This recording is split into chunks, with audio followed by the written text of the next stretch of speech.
अब हम उन फैक्टर्स की बात करते हैं, उन चीज़ों की बात करते हैं जिससे इस कोविड के अंदर ज़्यादा डेथ हो रही है। अगर हम थोड़ा सा ध्यान रखें, थोड़ा सा इन चीज़ों का जो अभी मैं बताने जा रहा हूँ इनको ध्यान रखेंगे तो इससे कम से कम इस कोविड में डेथ होंगी। क्योंकि इसमें जो स्टार्टिंग होती है उसको हम लोग है ना अवॉइड कर जाते हैं। जो शुरुआत इस बीमारी के अंदर सबसे पहले जो शुरुआत के जो दिन होते हैं 3-4 दिन, वो बहुत इंपॉर्टेंट दिन होते हैं।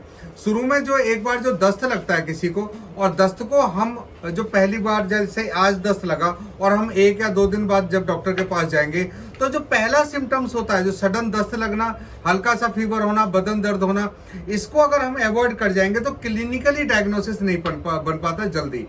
दूसरा क्या होता है कि जब पहले दिन कोई सिम्टम्स आता है तो पहले दिन हम घर नहीं आते हुए, लेकिन तरीका ये है कि पहले दिन ही RT-PCR जांच करा दी जाए।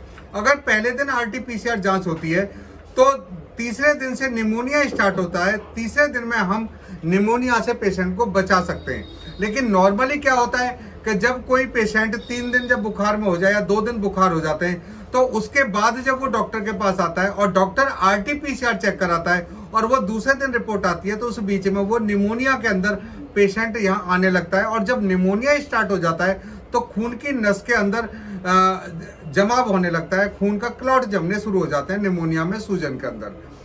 तीसरा क्या होता है कि जब तीसरा दिन या दूसरा दिन होता है तो कुछ डॉक्टर्स ये टाइफी डॉट टेस्ट कराते हैं। टाइफी डॉट इस कोविड के अंदर फॉल्स पॉजिटिव आ रहा है, झूठा पॉजिटिव आ रहा है, गलत पॉजिटिव आ रहा है।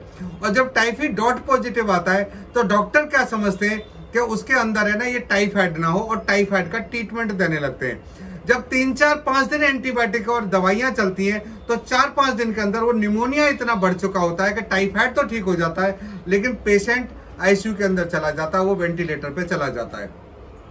चौथी चीज आती है कि हम जब शुरू के जो सिम्टम्स हैं उनको तो अवॉइड करते हैं। अगर हम किसी पेशेंट से कहते हैं पहले दिन का आप टेस्ट करा लो तो पेशेंट को ऐसा लगता है कि ये कहीं ऐसा ना हो मैं टेस्ट कराऊं और गवर्नमेंट के लोग मुझे लेके यहाँ से चले जाएं और मुझे क्वारंटाइन में रख दें।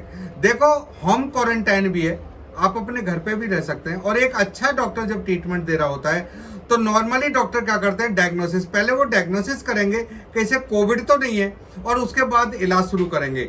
लेकिन आपका डॉक्टर ऐसा होना चाहिए जो सारे के सारे साइन और सिम्टम्स लेके टोटलिटी ऑफ सिम्टम्स पर दवाई का सिलेक्शन कर दे कि टेस्ट जब होके आएगा आ जाएगा, लेकिन हम पहले इलाज शुरू कर देते हैं। क्योंकि इलाज अगर हम टेस्ट के बाद करेंगे शुरू तो उस दिन में 3-4 दिन हो जाते हैं, 5 दिन तक हो जाते हैं और वहां हमारा निमोनिया स्टार्ट हो जाता है, इन्फ्लामेशन शुरू हो जाती है। पेशेंट अगर किसी का टेस्ट पॉजिटिव आ जाता है, 5वीं गलती क्या होती है कि टेस्ट पॉजिटिव आ गया, अब घर वाले कहते हैं बिल्कुल रेस्ट करो बिल्कुल, और इसमें बुखार तेज होता नहीं, वो डाइंग रूम में भी निकलने नहीं देंगे। और समाज क्या करता है, उसे घर से बाहर नहीं निकलने देता। जब पेशेंट चलेगा नहीं, घर से बाहर नहीं निकलेगा तो कैसे समझ में आएगा कि उसका SpO2 डाउन हो रहा है। तो सभी को अपने घर में SpO2 चेक करने का जो SpO2 मीटर है पास रखना चाहिए। 6 मिनट चलने से अगर ऑक्सीजन सप्लाई डाउन हो जाती है और 6 मिनट चलने से अगर 5% ऑक्सीजन सप्लाई 4% डाउन होती है तो ये मेडिकल इमरजेंसी होती है, उसे तुरंत हमें हॉस्पिटल में जाएं। जब तक हमें मेडिकल इमरजेंसी का ये नहीं पता पड़ेगा ये मेडिकल इमरजेंसी है तो आप लेके सही समय पर नहीं जाएंगे और पेशेंट को उस बीच में समस्याएं खड़ी हो जाती हैं। एक आता है कि शुरू में डायग्नोसिस नहीं बना पाए कि इस पेशेंट को निमोनिया है। अगर निमोनिया का डायग्नोसिस शुरू में ही हो जाता है, सही टाइम पर डायग्नोसिस हो जाता है, सही टाइम पर टेस्टिंग हो जाती है, शुरू में ही टेस्टिंग हो जाती है और सब कुछ शुरू में ही क्लिनिकल बेस पर अगर इलाज शुरू हो जाता है तो ऐसे पेशेंट जल्दी ठीक हो जाते हैं और वहां पर डेथ हमारी कम हो जाती है। ये कुछ ऐसे फैक्टर्स हैं जो नॉर्मली इंसानों को नहीं पता और उसके अंदर क्या है कि वो इस चक्कर में फंस जाते हैं और वो उतनी सीरियस हो जाते हैं जो नॉर्मली अगर ट्रीटमेंट समय से मिले तो नहीं होगा।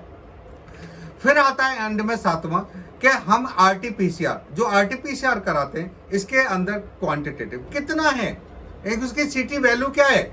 अगर वो ज्यादा क्वांटिटी में इकट्ठा है तो डॉक्टर्स को पता होना चाहिए कि उसका कितना लोड बढ़ चुका है बॉडी पे, उस तरह से वो अपना फैसला करे और सिलेक्शन करे।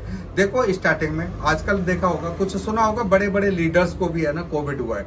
कई बड़े बड़े लीडर्स को, कई सेलिब्रिटीज को हुआ है। वो क्या करते हैं, पहले दिन जो सिम्टम्स आएगा पहले दिन ही उनका टेस्टिंग होती है और पहले दिन ही वो हॉस्पिटल चले जाते हैं अगर कोई छोटा मोटा कॉम्प्लिकेशन आ रही है, क्योंकि तीसरे दिन हम निमोनिया को रोक सकते हैं। उसी तरह से ये सारे रूल एंड रेगुलेशंस फॉलो किए जाएं तो पेशेंट खत्म नहीं होंगे। और पेशेंट, क्योंकि हमें कोरोना में ठीक है कि 1000 में 3 लोग एक्सपायर होते हैं, लेकिन हमें उन 3 को भी नहीं जाने देना, क्योंकि भारत का एक इंसान इस देश के लिए बहुत अहमियत रखता है, बहुत जरूरत है, वो इस देश का पिलर है। और हमें किसी इंसान को यहाँ पर नहीं जाने देना, हमें डेथ को रोकना है। और हमारा ध्येय है कि ज्यादा से ज्यादा हम डेथ को रोकें। ज्यादा से ज्यादा आप होम्योपैथिक डॉक्टरों को दिखाओ, क्योंकि होम्योपैथिक जो मेडिसिन है ये टोटलिटी ऑफ सिम्टम्स पर काम करती हैं। जब हम टोटलिटी ऑफ सिम्टम्स लेते हैं तो हमें कम से कम दवाइयों में अच्छे रिजल्ट आते हैं, निमोनिया भी ठीक होता है और इसके अंदर क्लॉट भी नहीं जमने देते और वो पेशेंट जल्दी ठीक हो जाते हैं, नर्वस सिस्टम पे भी इफेक्ट नहीं आता। और पोस्ट कोरोना कॉम्प्लिकेशन के अंदर तो होम्योपैथी का कोई जवाब नहीं। अगर स्टार्टिंग में ही पता पड़ जाएगा किसी को पार्शियल, अगर हमारा loss of smell, loss of taste है, कैसे पता करेंगे, घर में कैसे पता करेंगे? अरे गुड़ खिलाओ ना। अगर गुड़ का अगर स्वाद कड़वा आ रहा है और फूल की खुशबू दो, अगर गुलाब के फूल की खुशबू नहीं है, या फिर ये जो आपका होता है अपना नींबू होता है, नींबू के छिलके की खुशबू नहीं आ रही, तो आपको कोविड है। अगर आपको दस्त लगे और उसके बाद हल्का फीवर स्टार्ट हो जाता है, कोई भी 3 सिम्टम्स अगर पॉजिटिव आते हैं, जुकाम, गला खराब, बदन दर्द, बुखार या दस्त लग जाना, कान में दर्द होना, छाती में, ऐसा कोई भी सिम्टम आ जाए जो जीवन में आपको पहले कभी नहीं हुआ था, सडन आए और 3 सिम्टम्स आए, तो उसे हम कोविड कहते हैं। इन चीजों का ध्यान रखोगे तो डेथ नहीं होगी, आप अच्छे रहेंगे, स्वस्थ रहेंगे, ठीक रहेंगे और अपना ध्यान रखो। जय हिंद, जय भारत। इसको जरूर खरीद के रख लो। आप SpO2 मीटर सभी ले लो, क्योंकि इससे ऑक्सीजन चेक करना बहुत जरूरी है। जय हिंद, जय भारत।